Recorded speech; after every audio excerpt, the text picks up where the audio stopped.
Hey you guys, it's Peter, and welcome to my channel, My So-Called Healthy Life. And did you catch the meditation for today? It was actually a really good one about soul and spirit and all that kind of stuff. And we are now going to move on to the next reading in Pieces Every Step, which we've been doing on a daily basis. And today's is Nourishing Awareness in Each Moment.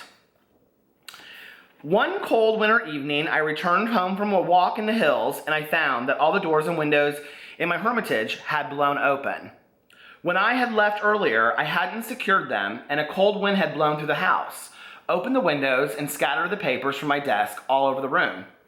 Immediately, I closed the doors and windows, lit a lamp, picked up the papers, and arranged them neatly on my desk. Then I started a fire in the fireplace, and soon the crackling logs brought warmth back to the room. Sometimes in a crowd, we feel tired, cold, and lonely. We may wish to withdraw to be by ourselves and become warm again, as I did when I closed the windows and sat by the fire, protected from the damp, cold wind. Our senses are our windows to the world, and sometimes the wind blows through them and disturbs everything within us.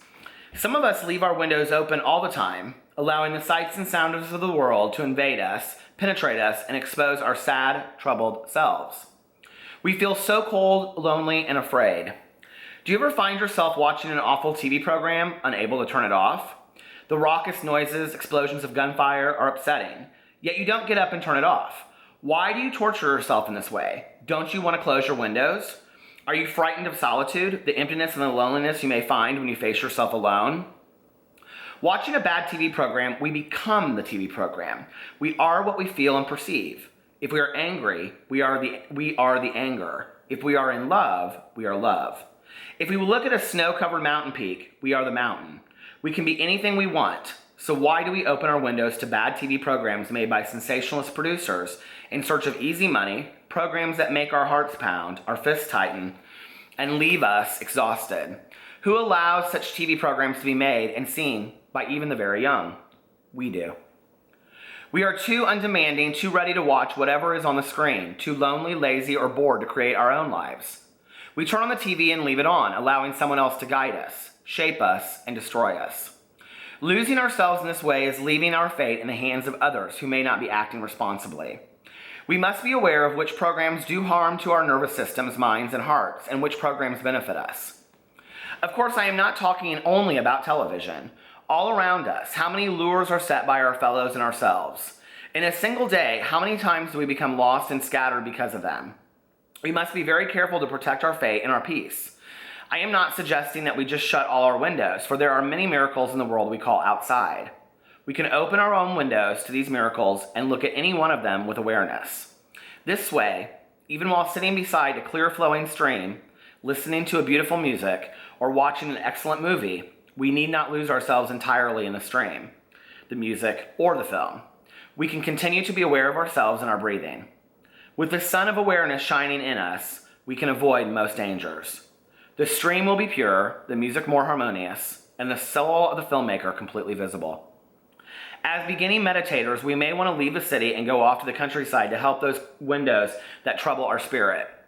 There we become one with the quiet forest and rediscover and restore ourselves without being swept away by the chaos of the outside world.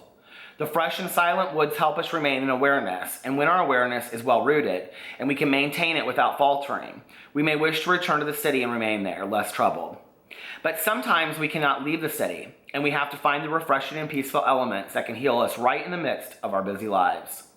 We may wish to visit a good friend who can comfort us, or go for a walk in a park and enjoy the trees and the cool breeze.